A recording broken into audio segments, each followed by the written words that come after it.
मंगलाचरण करते हैं।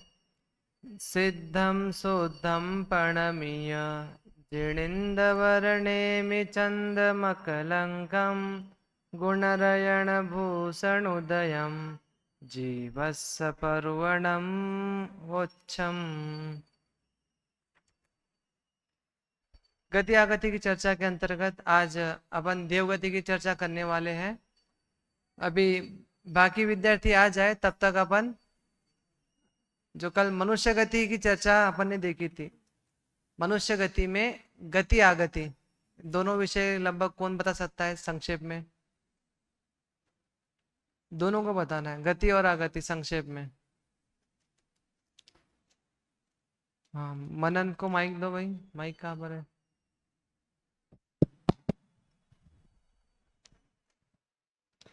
सॉरी, कीर्तन कीर्तन बोलोगे? नहीं, हाँ बोलेगा नहीं वो। चलो कीर्तन जल्दी बोलो।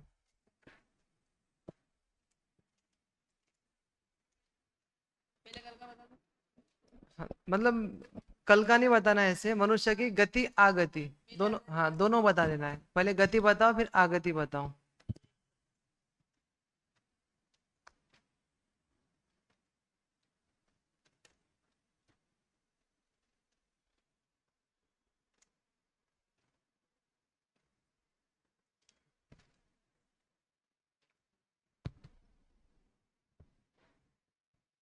मनुष्य मनु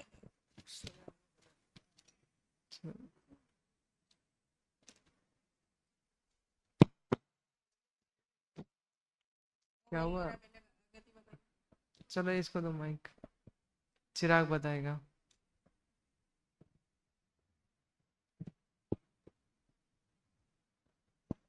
सबसे पहले गति तो कर्म भूमि सात साधन सम्यक दृष्टि से स्टार्ट किया था कि मनुष्य देव और त्रियंच वो तीनों में जा सकता है।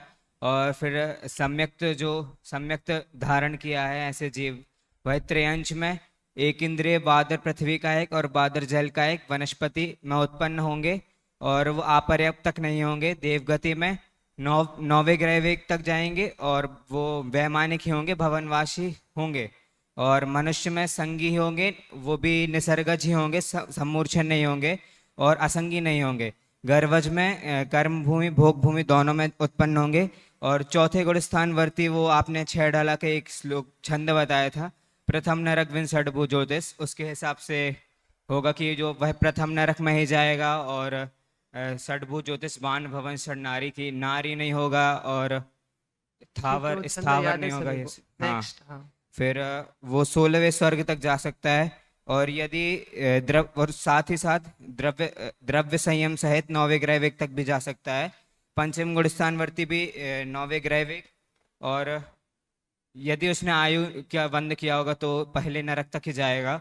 सकल संयम ही होगा, वो शुद्ध उपयोग अगर तीव्र होगा तो मोक्ष में भी जा सकता है या फिर सर्वार सीधे तो जाएगा ही फिर। और भोग भूमि का मनुष्य है, वो केवल देव ही जाएगा और उसमें से भी जो भवनात्रक होगा वो ही बनेगा। और सम्यक दृष्टि होगा तो सौधर्म एहसान स्वर्ग तक ही जाएगा। और फिर आपने वो एक चार्ट बताया था। और फिर ये 5 कल्याणक वाले फिर देवों का भी वो उसमें बताया था। फिर आगति इस प्रकार बताई थी कि आगति में नरक आएगा तो गर्भज होगा, सम्मूर्छन नहीं, चारों गति में जा सकता है मनुष्य भी। तो नरक से आएगा तो गर्भज ही होगा, सम्मूर्छन नहीं होगा। कर्म भूमि का ही मनुष्य होगा, भोग भूमि का मनुष्य नहीं होगा। 1 से 6वीं भूमि तक ही भूमि के जीव मनुष्य बन सकते हैं। और 6वीं भूमि में भी देश संयम होगा। 7वां और त्रियंश ही हो सकता है, त्रियंश भी हो सकता है। सम्यक दर्शन प्राप्त कर सकता है उसमें भी। और अगर 7वां त्रियंश हुआ तो फिर उसमें 5वें में महावृत्ति भी हो सकता है लेकिन मोक्ष नहीं जा सकता। और चौथे नरक से आएगा तो महावृत्ति हो सकता है, मोक्ष भी जा सकता है, लेकिन तीर्थंकर और महापुरुष नहीं होगा। ये फिर उस चार्ट के आधार से भी हो जाता है फिर। और त्रियंश में भी उसी चार्ट के आधार से लगा लेंगे कि अग्नि का एक और वायु का एक, वायु का एक को छोड़कर सब मनुष्य बनते हैं। देव में चारों ही सकल संयम धारण कर सकता है, मोक्ष को प्राप्त भी कर सकता है। भोग भूमि का मनुष्य नहीं होगा, कर्म भूमि का ही मनुष्य होगा। और तीन भवनवासी, व्यंतर और ज्योतिषी होगा। वैमानिक में पहले युगल की देवियां होंगी, वो संयम को धारण कर सकते हैं, सिद्ध को धारण कर सकते हैं, लेकिन 63 साल का पुरुष नहीं बन सकते। लेकिन बाकी के जो यहाँ बताया वो शेष सब कुछ बन सकते हैं।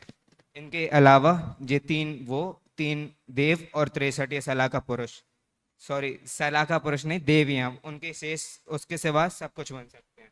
और फिर आपने वो सहनन के हिसाब से बताया था कि पहला ठीक सहनन है, होगा तो सहनन वाला रहने देते हैं अभी। अनुत्तर अनुदिश में भी जीव नारायण प्रतिनारायण नहीं होगा, ये उसका भी बताया था। ठीक है, बैठ जाइए। आज अपन देवगति की चर्चा करेंगे। देवगति के सबसे पहले अपन प्रकार देख लेते हैं, जो प्रकार अपने को काम में आने वाले हैं। तो क्या क्या प्रकार है देवगति के, कौन कौन से प्रकार है? हाँ, शुभ। भैया वो सबसे पहले तो देवास चतुर्णी काय के हिसाब से भवनवासी, वैमानिक, ज्योतिष और व्यंतर। ठीक है, और मतलब इसी का ही और खुलासा करके क्या क्या बता सकते हो आप, क्यों यही काम में आएंगे। इधर सहज के पास। उसके अगर प्रभेद देखें तो भवनवासी के 10 भेद हो सकते हैं, व्यंतर के 8, ज्योतिष के 5 और वैमानिक के 2 भी कल्पोत्पन्न और कल्पातीत। तो कल्पोत्पन्न में 16 स्वर्ग के देव आ जाएंगे और कल्पातीत पे जो 16 स्वर्ग के ऊपर के 9 ग्रह, 9 अनुदेश और 5 जो 5 अनुत्तर और विजय 5 अनुत्तर के विमान है वहां के देव। ठीक है, चलो यही सब वर्णन रहेगा। बस अभी तक ये देखा था कि भवनवासी और व्यंतर इन दोनों को एक साथ लिया है। कभी कभी भवनत्रिक, भवनवासी, व्यंतरवासी, ज्योतिष इनको साथ में लिया। और इनके अलावा वैमानिक बनता है, तो वैमानिक में भी अलग अलग भेद कर दिए। विमानों में रहने वाले कभी 1 से 12 तक किए, कभी 1 से 16 तक किए, कभी 16 से ऊपर नवग्रह तक किया। उसके बाद अनुदिश तक किया, अनुदिश के बाद अनुत्तर। अब अनुत्तर में भी एक देख लेंगे, पहले जो 4 है उनको अलग करेंगे, सर्वार्थ सिद्धि को अलग करेंगे। इस तरह से आपको विभाजन देखने के लिए मिलेगा। एक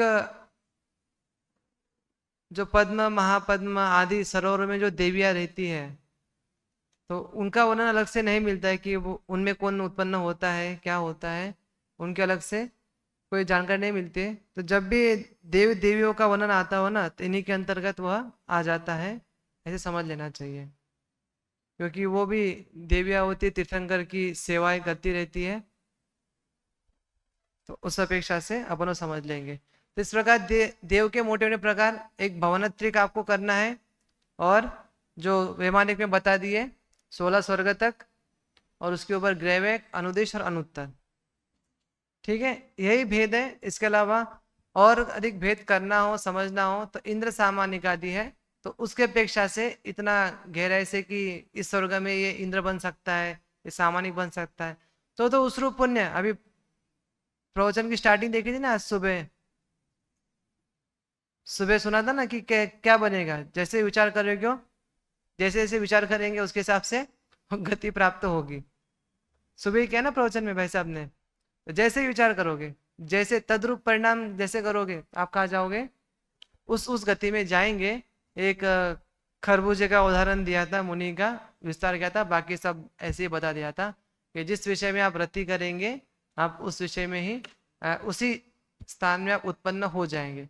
ऐसे इंद्र, सामानिक, त्रैत्रिश, आप जैसी व्यवस्था रखना चाहते हो, आप इंद्र व्यवस्थापक बनना चाहते हो, भलाई करना चाहते हो सबका, तो आप इंद्र भी बन सकते हो। सामानिक, आप इंद्र के समान बुद्धि वाली रखते हो तो सामान्य भी बन सकते हैं। तो सब जैसी मति वैसी गति। ठीक है, और क्या कहूंगा इसके अलावा, जैसी मति वैसी गति। अब देखते हैं आगे अपन देवगति के, देवगति से गति, देवगति से निकलकर जीव कहाँ कहाँ जाते हैं, उस विषय को कहते हैं गति। तो किसमें जा सकते हैं? 2 ही गति है, क्योंकि सबसे पहले दिन से एक नियम चल रहा है कि नरक से नरक नहीं, देव से देव नहीं, देव से नरक नहीं, नरक से देव नहीं, है ना। ये बातें पहले ही कर चुके थे, तो इसीलिए नरक से जाएंगे तो कौन सी गति में जाएंगे, 2 गति में जाएंगे। तो यहाँ भी देव गति से कहीं जाएंगे तो कौन सी गति में जाएंगे, 2 ही गतियों में जाएंगे। ठीक है, कौन कौन सी, तिरंज गति और मनुष्य गति। अब अपन एक एक गति का देखते हैं, और उसमें देखिए मिथ्या दृष्टि और सासाधन सम्यक दृष्टि देव, मिथ्या दृष्टि और सासाधन समय दृष्टि देव। अगर आज समय रहेगा तो आज, नहीं तो कल। गुणस्थान की अपेक्षा से गति, गुणस्थान की अपेक्षा से गति की आयु बंद इसमें ऐसा हो सकता है, इसीलिए उस आयु के साथ मतलब उस गुणस्थान के साथ वह अगली गति में जा सकता है। तो किस गुणस्थान से किस गुणस्थान तक जा सकता है, तो वो सारी चर्चा अपन अगर आज समय रहा तो उसके बाद अपन कर लेंगे।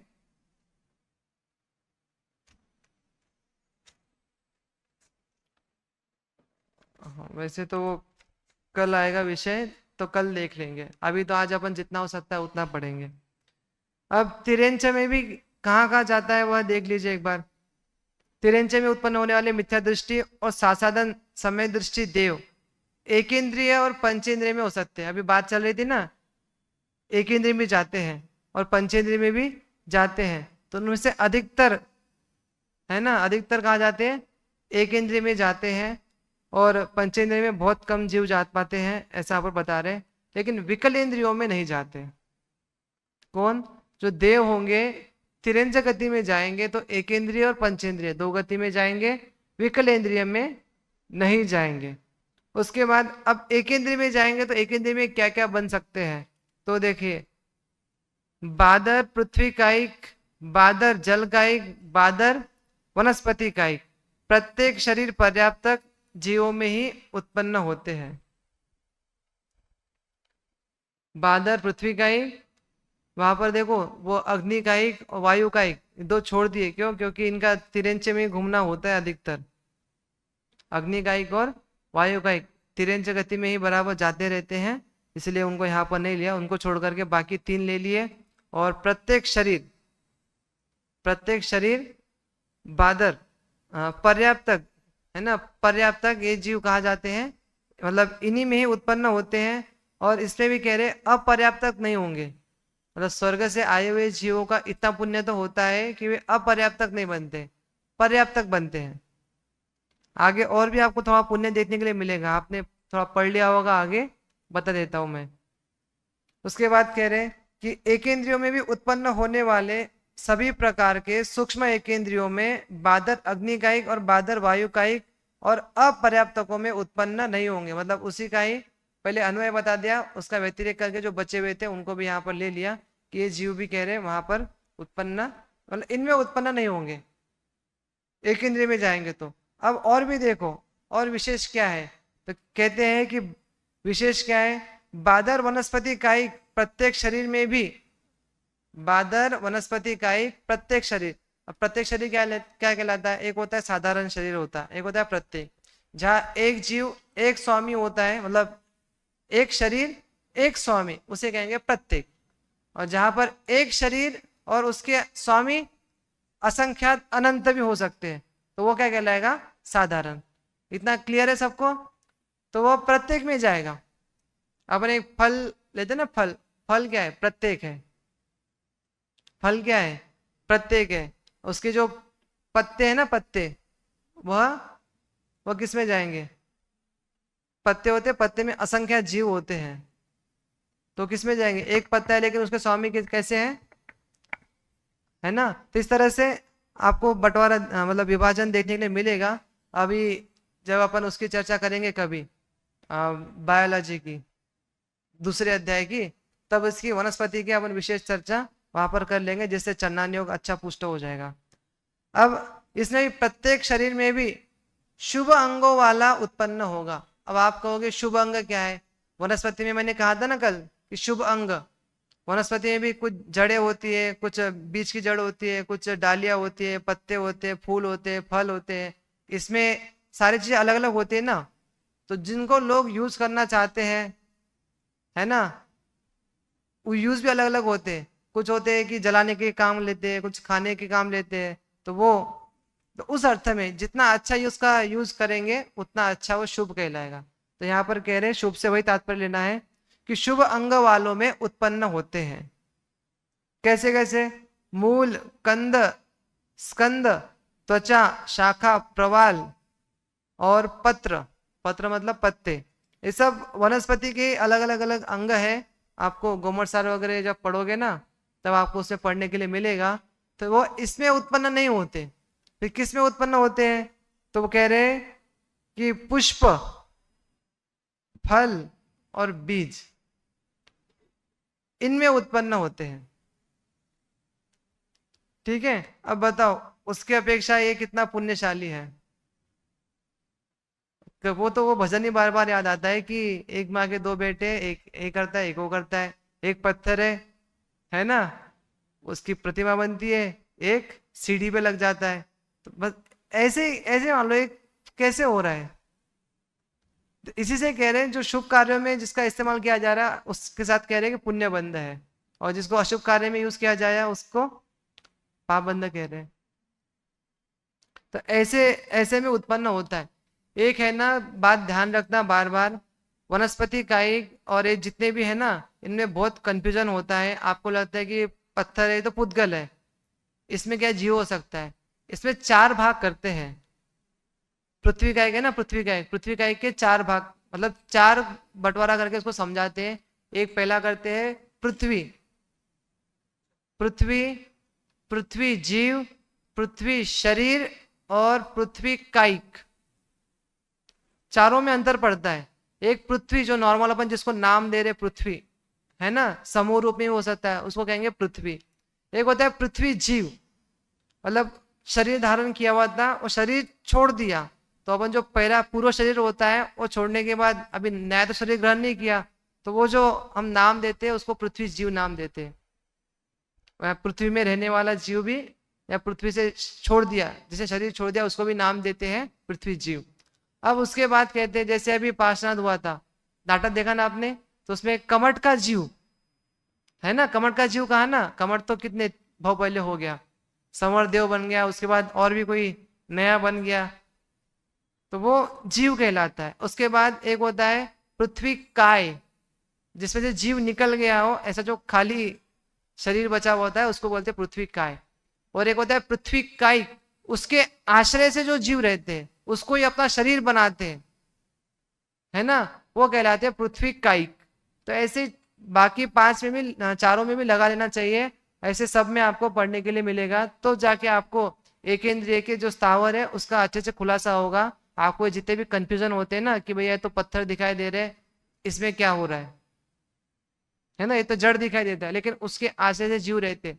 आपने योनि के भेद पढ़े है ना, सचित्त, शीत, समृत, है ना, सेतरा, से इतरा, उसके उल्टे कर दिए और क्या कर दिया, मिश्र भी कर दिए। तो सचित्त गीली है ना, गीली जगह हो तो वहां पर जैसे अभी काफी टाइम से 2-3 दिन तक अगर गीली जगह रहती है वहां पर क्या होती है, काई, काई जम जाती है ना, पैर फिसलने लग जाते हैं, तो वो कौन से जीव उत्पन्न हो रहे हैं? ठीक है, तो वो सचित्त में हो रहे। अचित्त, अपने जो चावल वगैरह धान्य वगैरह होते हैं अचित्त होते हैं, सूखे हुए होते हैं ना, उसमें भी लेकिन फफूंद वगैरह और तिरुला वगैरह सब चीजें हो जाती है, होती है कि नहीं होती है, तो वो अचित्त जगह में भी हो रही है। शीत, बर्फ है ना, ठंडी जगह होती है, वहां होता है कि नहीं है ना, तो ऐसे वो जीव कहलाते हैं। अब इसके उल्टे कर दो, है ना, उष्ण में भी जीव होते हैं।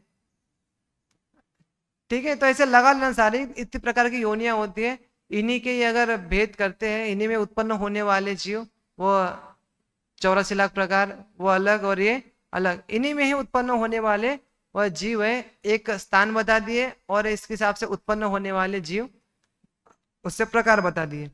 ठीक है, तो इस तरह से सब अलग अलग होते हैं, उनमें भी कोई ना कोई जीव पाए जाते हैं, तो इसीलिए उनके भी जो स्थान बनते हैं तो स्थान के हिसाब से उनको ही पुण्य पाप या शुभ अशुभ ऐसा उनमें भी बंटवारा कर देते हैं। उसके बाद देखो ऐसा क्यों होता है, तो कहते हैं कि उनके अभी भी पुण्य शेष है। स्वर्ग में जो उन्होंने पुण्य भोगा था उस पुण्य में से भी पुण्य अभी शेष है। मनुष्य गति में जरूर है ऐसे कि साथ ले जाने की व्यवस्था नहीं, अपन पैसे वगैरह कमाते तो साथ लेके नहीं जा सकते, तो जो बाह्य वैभव है वो तो साथ लेकर नहीं जा सकते, लेकिन पुण्य है, सत्ता में पड़ा हुआ है, तो उसको तो लेके जा सकते हैं।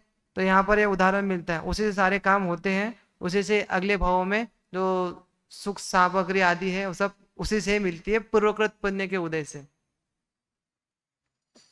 अब आगे देखो, पृथ्वी कायिक में भी देखो, पृथ्वी कायिक में भी कह रहे हैं कि बहुमूल्य धातुओं में जैसे हीरा, माणिक, मोती, पन्ना आदि को में ही उत्पन्न होते हैं, जिनके मतलब एक इंद्रिय में भी ऐसे कह रहे कि वो जो इनमें उत्पन्न होंगे। और आपको पृथ्वी कायिक की आयु बताई थी, कितनी थी पृथ्वी कायिक की आयु? 10 लक्षण से पहले बताई थी, 2 क्लासें ली थी ना, उसमें पृथ्वी कायिक की आयु कितनी बताई थी?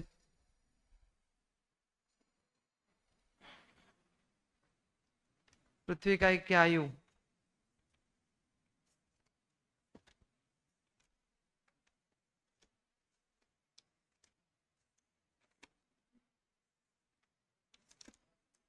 कितनी?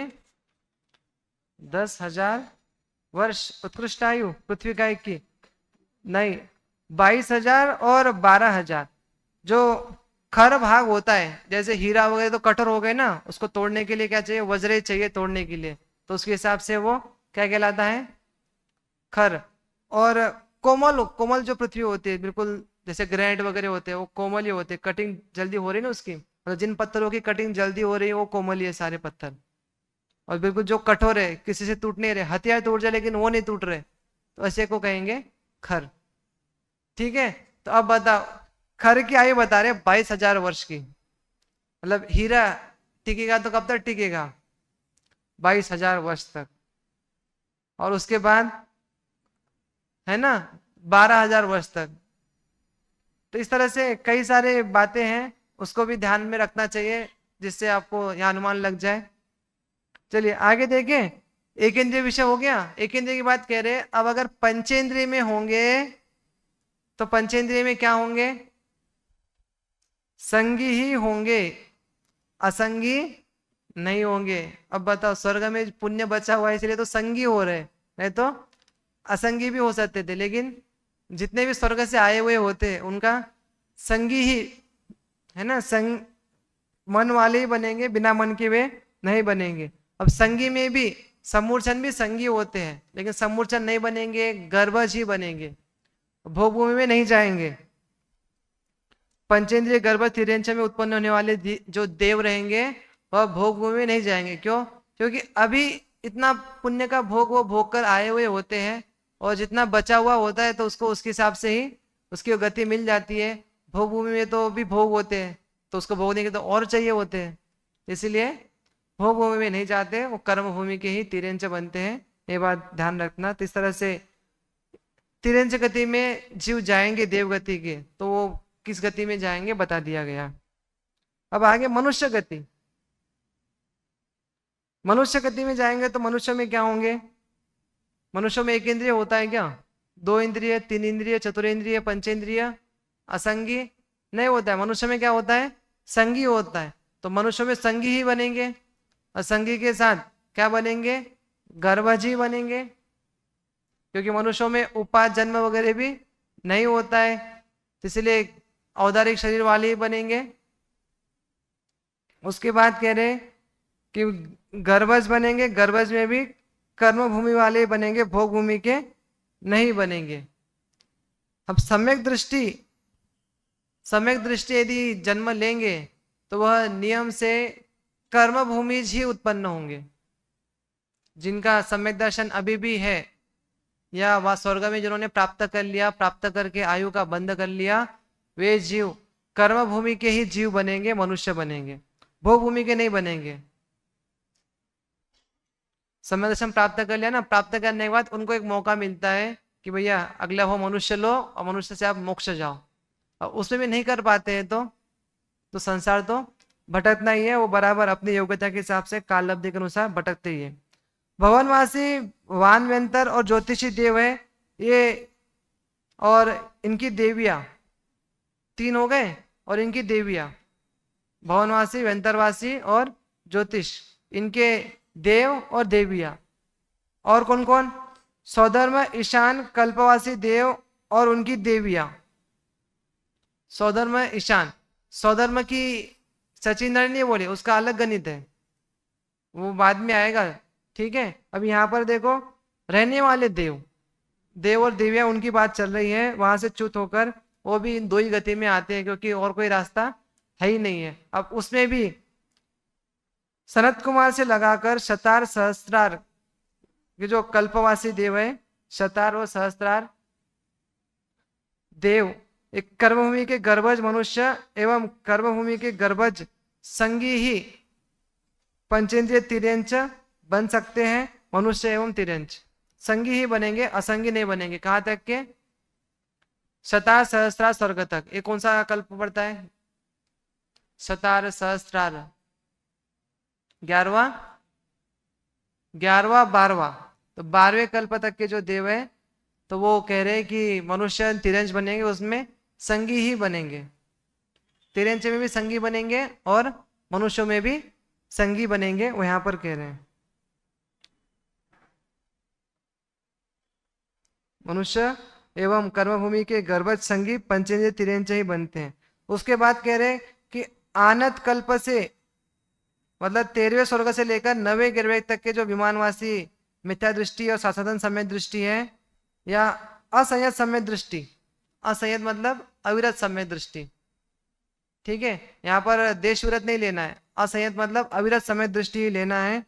वो केवल मात्र मनुष्य गति में ही उत्पन्न होते हैं, जो 9वें ग्रहवेग में जा रहे हैं। और 9वें ग्रहवेग में जाने के बाद, मतलब पहले स्वर्ग से लेके ऊपर तक ले लो आप, यहाँ पर आनंद से लिया है, मतलब जो 13वां है ना, 13वां 14वां और उससे ऊपर 9वां ग्रहवेग तक, इसमें 3 कैटेगरी बता दी। कौन कौन सी? एक मिथ्या दृष्टि भी हो, साधन वाले भी हो, और चौथे गुणस्थान वाले भी हो। ये नियम से क्या बनेंगे? मनुष्य बनेंगे, तिरंज में नहीं जाएंगे, है ना। वो तिरंजों से अधिक आने का कौन सा है? 12वें तक के जो तिरंज बन सकते हैं, उससे आगे के तिरंज नहीं बनेंगे, उसके आगे के सारे मनुष्य बनेंगे। अब तिरंज नहीं बनेंगे तो एक इंद्रिय में भी नहीं जाएंगे। ठीक है, 12वें तक के जीव जो आएंगे स्वर्ग से, 12वें जीव से 12वें स्वर्ग तक से कोई आने वाले होंगे, तो वही जीव तिरंज बन सकते हैं। भवनात्री के तो बन सकते हैं, लेकिन कह रहे उससे ऊपर वाले जो होंगे ना, और ऊपर वाले भी 3 कैटेगरी वाले होंगे। एक मिथ्यात्व वाले भी होंगे, साधन वाले भी होंगे, और अविरत सम्यत्व चौथे गुणस्थान वाले भी होंगे। तो वो क्या कहलाएंगे? वो मनुष्य ही बनेंगे। ठीक है, नियम से मनुष्य बनेंगे। उसके बाद अनुदिश से लेकर सर्वात स्थिति तक के ये भी क्या कर सकते हैं? ये मनुष्य ही बनेंगे। मनुष्य बनकर के इनमें बस इतना है कि पात्रताएं थोड़ी थोड़ी अलग होती है। वो इसमें चार्ट तो नहीं बना पाया, चार्ट आप लोगों को बनाना है, मुझे अभी इतना समय नहीं मिला, आप बना लीजिएगा। अभी 3 चार्ट की आदत हो गई ना आपको, तो आपको केवल नाम लिखना है। इसमें अभी गति भी कम कर दी, 2 ही गति रखी है, उसके हिसाब से आपको वो लिखना है। ठीक है, बस अब आपको गति की जगह पहले आपको लिखना पड़ेगा कि इस स्वर्ग से आने वाले, इस स्वर्ग से आने वाले, फिर इनमें इतनी इतनी योग्यता रहेगी, स्वर्ग की जगह विमान लिख देना। ठीक है, तो अब हम देखेंगे। एक और रह गया, अनुदिश से लेकर सर्वास्थिति तक के जो देव हैं, वह भी एकमात्र मनुष्य गति में उत्पन्न होते हैं। और कुछ विशेष देखना हो तो अभी अपन विशेष देख रहे हैं। जो चार्ट की जानकारी है ना, चार्ट में कितनी जानकारी थी? 11 प्रकार की जानकारी थी। 11 प्रकार, 11वां शलाका पुरुष बन सकते नहीं बन सकते, वो 11 प्रकार की जानकारी थी। बाकी ध्यान है सबको? हाँ, अब जल्दी जल्दी करना। देवगति के जो देव हैं आयु पूर्ण करके 2 गति में उत्पन्न होते हैं, लेकिन इन 2 गति में भी तिरंज अगर होंगे तो अधिक से अधिक कौन से गुण स्थान तक हो सकते हैं?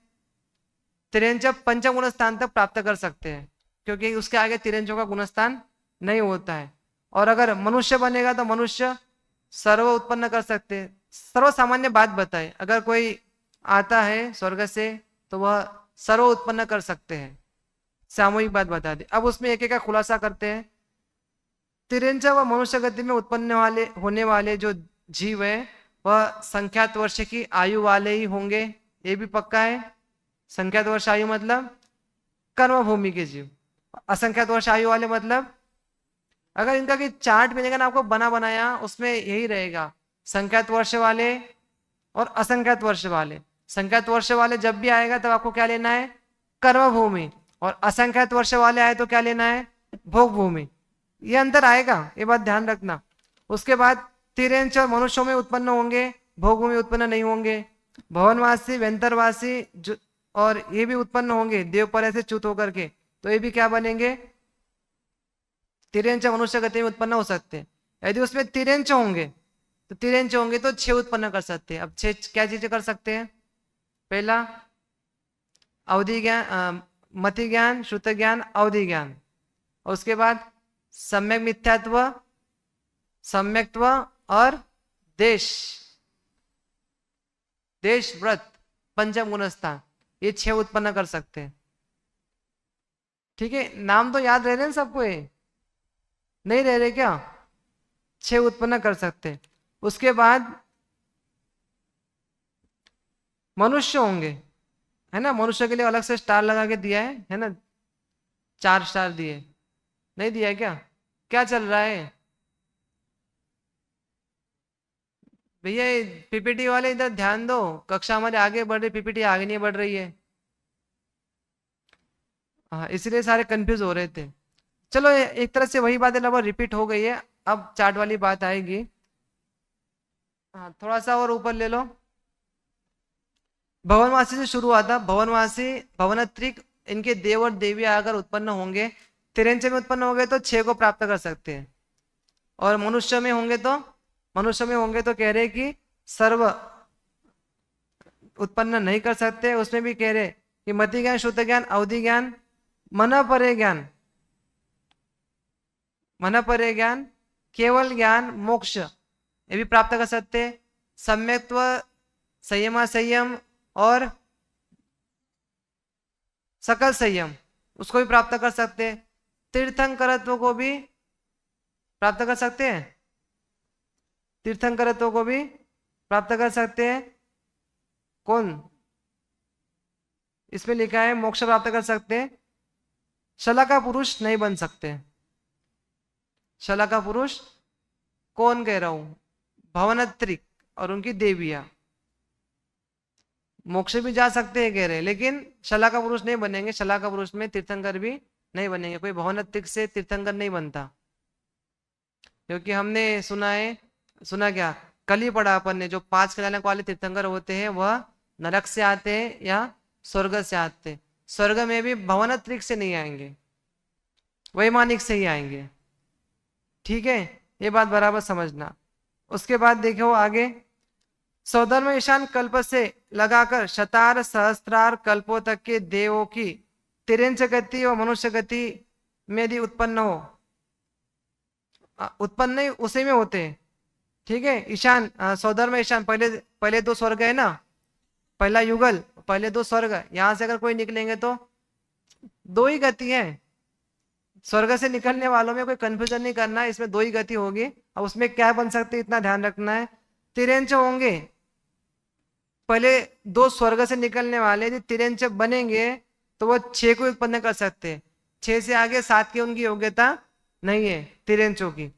और मनुष्य होंगे तो मनुष्य कह रहे सर्व गुणों को अर्थात शला का पुरुष भी प्राप्त कर सकते हैं, मतलब 11 को वह उत्पन्न करा सकते हैं। ये 6, 11 या पूरा चार्ट ही चाहिए बना करके, आपको चार्ट चाहिए तो चार्ट कल मिल जाएगा, कल स्टार्टिंग में चार्ट की चर्चा कर लेंगे और लेजर लाइट से करेंगे अपन। अभी तो हाँ, मतलब दिखा देंगे ना आपको ऐसे लगा करके, टेक्नोलॉजी का यूज कर लेंगे। उसके आगे देखिए, आनत, आनत मतलब 13वें से ऊपर, 13वें से ऊपर वाले यदि क्या मनुष्य ही बनते हैं, उसमें यदि की कोई संभावना है ही नहीं, मनुष्य ही बनते हैं।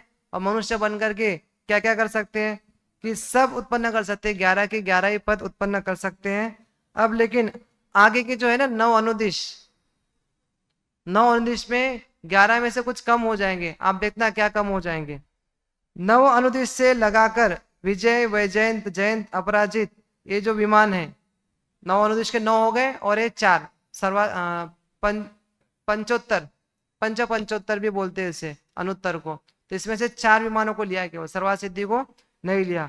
तो इनमें से जो निकले हुए देव हैं, इनके लिए कह रहे हैं कि ये नियम से मति ज्ञान श्रुत ज्ञान के धारी होते हो तो होते ही है। उसके बाद कह रहे हैं कि नारायण और प्रतिनारायण पद को प्राप्त नहीं करेंगे, बाकी शेष शलाका पुरुष बन सकते हैं। शर्त समझ में आ गई इनकी? नारायण प्रतिनारायण नहीं बनेंगे शलाका पुरुष में से, बाकी शेष शलाका पुरुष बन सकते हैं। ये चार्ट के बिना आपको समझ में नहीं आ रहा, लेकिन मोटी मोटी कंडीशनें क्या है वो आपको समझ में आ जाए तो कल अपन चार्ट के माध्यम से शुरुआत कर लेंगे। और अवधि ज्ञान, मनपरे ज्ञान, केवल ज्ञान, देश संयम, सकल संयम, तीर्थंकरत्व, चक्रवर्तित्व, मोक्ष आदि सब वो प्राप्त कर सकते हैं।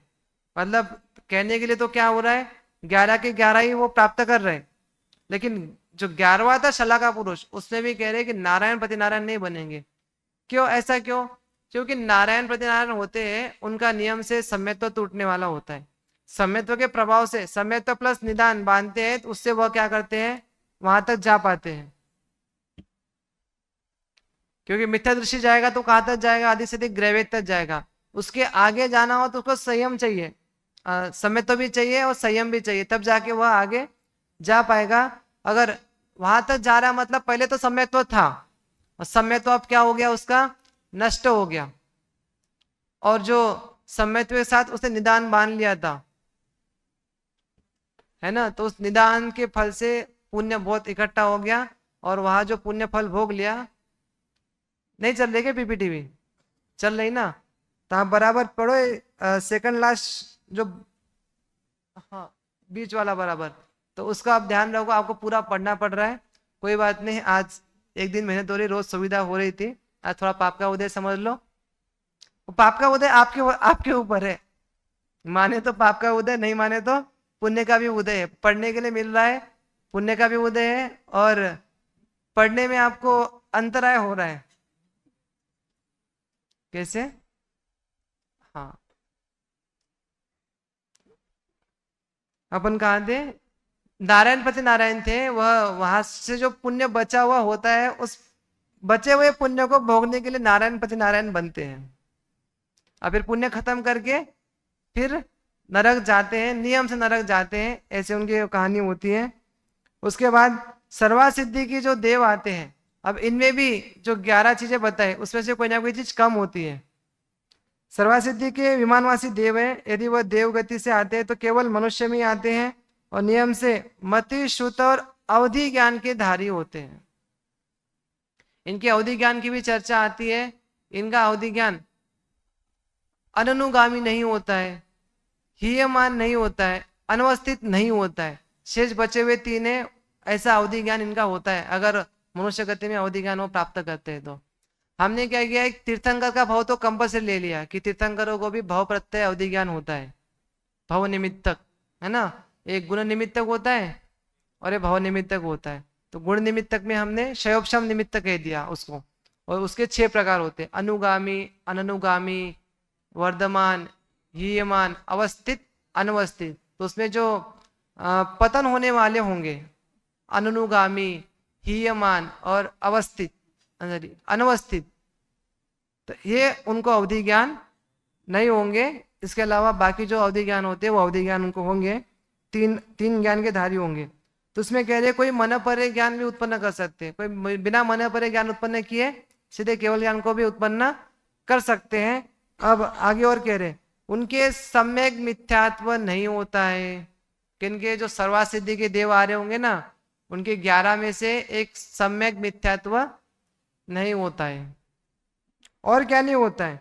किंतु सम्यक्त्व नियम से होता है। उसके बाद कोई संयम असंयम उत्पन्न करता है, कोई करता है, कंपल्सन नहीं कि करता है।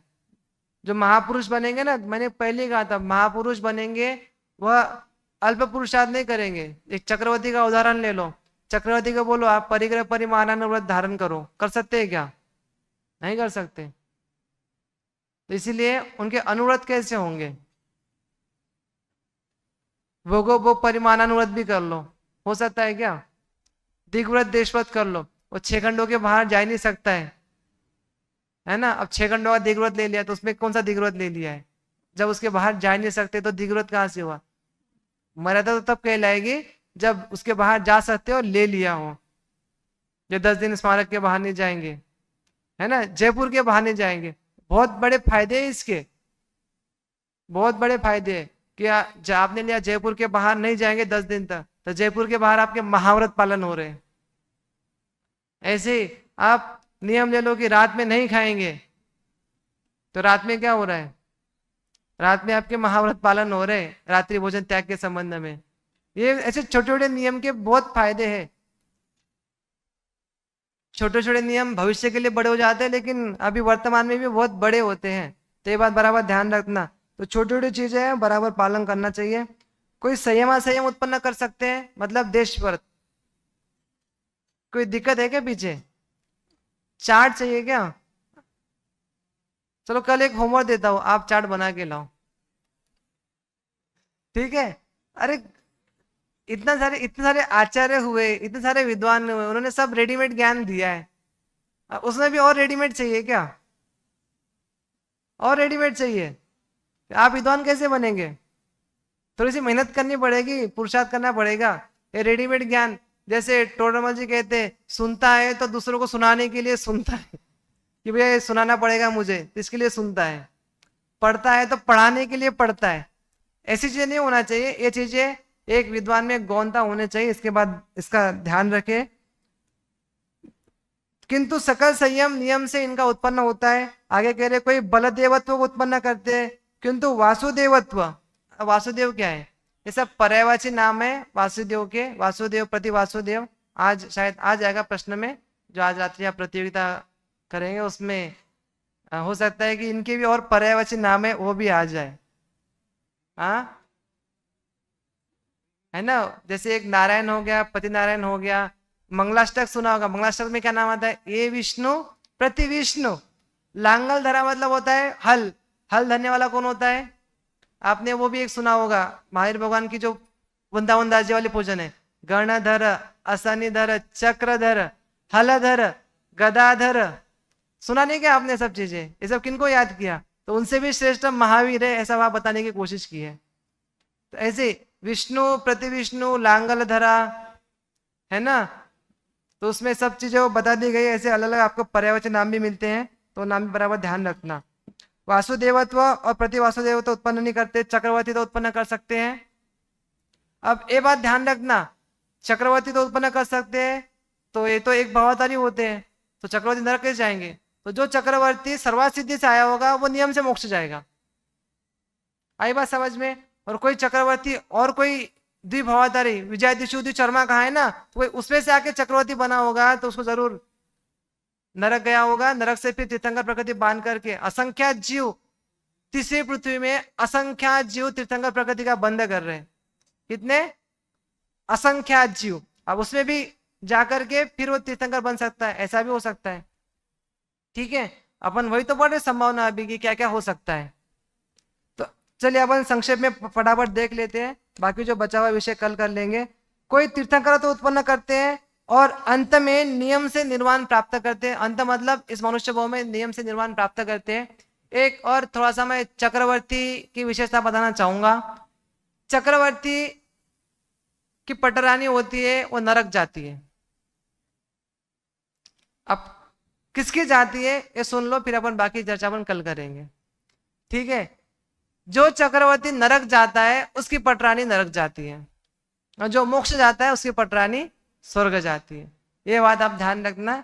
अपन जब बाद में विषय चर्चा करने वाले ना, जो इनमें चर्चा छूट गई है वो भी चर्चा अपन 10 लेसन के बाद थोड़ा कंटिन्यू कर लेंगे। जब तक समझदार विद्यार्थी, शास्त्रीय विद्यार्थी नहीं आते हैं, तब तक अपन इसको अपन करेंगे। एक विषय तो पूरा हो जाएगा, उससे संबंधित आपको और भी जो जानकारी है वो सारी इकट्ठा हो जाएगी। अब जो बचा हुआ विषय है वो और एक थोड़ा सा चार्ट के माध्यम से शुरुआत करते हुए अपन कल आगे बढ़ाएंगे। और देवगति का विषय कल पूरा हो तो ठीक, नहीं तो अपन कंटिन्यू थोड़ा सा क्लास करेंगे। अभी अपन जिनवानी स्तुति कर लेते हैं।